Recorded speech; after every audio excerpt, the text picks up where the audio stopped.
So my presentation is about totalitarianism and Stalin's rule. Stalin was born in a poor family in 1878, and he graduated the Orthodox school in Tbilisi. Inspired by Lenin, he joined the Bolsheviks, starting his political career. He became a leader of Soviet in 1922, and he ruled for 30 years until he died. Totalitarianism's goals of the state: reason, freedom, human dignity, and the worth of the individual. And the government took total state control over every aspect of public and private life. Under Stalin's rule of the state, individuals were controlled strictly in several ways. There were the secret policies, who were served to enforce the central government's policies. They spied and intimidated the citizens. Sometimes they even used brutal force and murder to achieve their goals. Education is also controlled by the government.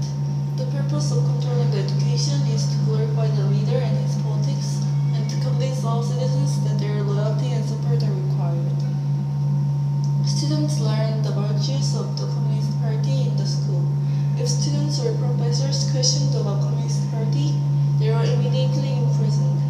The state taught importance of sacrifice and hard work to build the communist state. Leaders created enemies of state to blame for things that go wrong. The target to blame was usually members of religious or ethnic groups because they were easily identified and subjected to campaigns of terror and violence.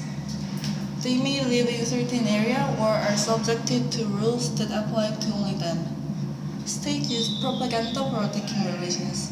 For instance, Russian Orthodox Church was attacked by the government's propaganda. Modern technology helped the totalitarian government to spread its aims and support its policies.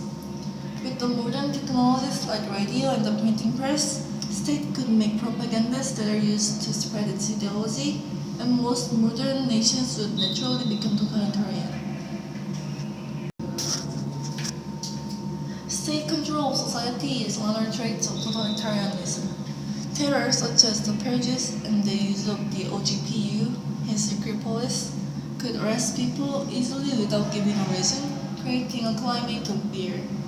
Also, posters and socialist realist art, such as novels and paintings, glorified Stalin and created the cult of Stalin, where Stalin was almost worshipped and seen as godlike. In addition, Stalin censored press items and books to make sure no one presented him in a negative way, and if they did, he would have them executed. He also edited photos to make it appear as if his rivals never existed.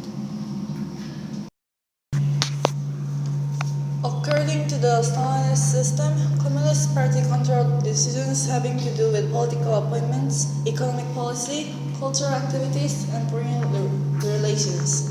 And a personal dictatorship in which loyalty to a single leader, Stalin, had to be unquestioned, and the image of the omnipotent leader filled public discourse.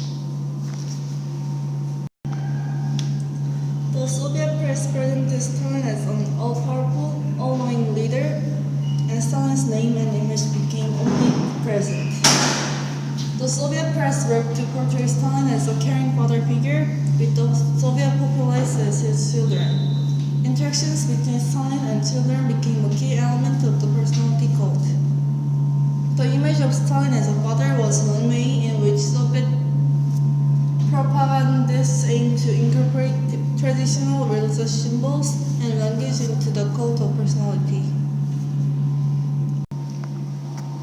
So, in conclusion, Stalin was a totalitarian leader in Russia.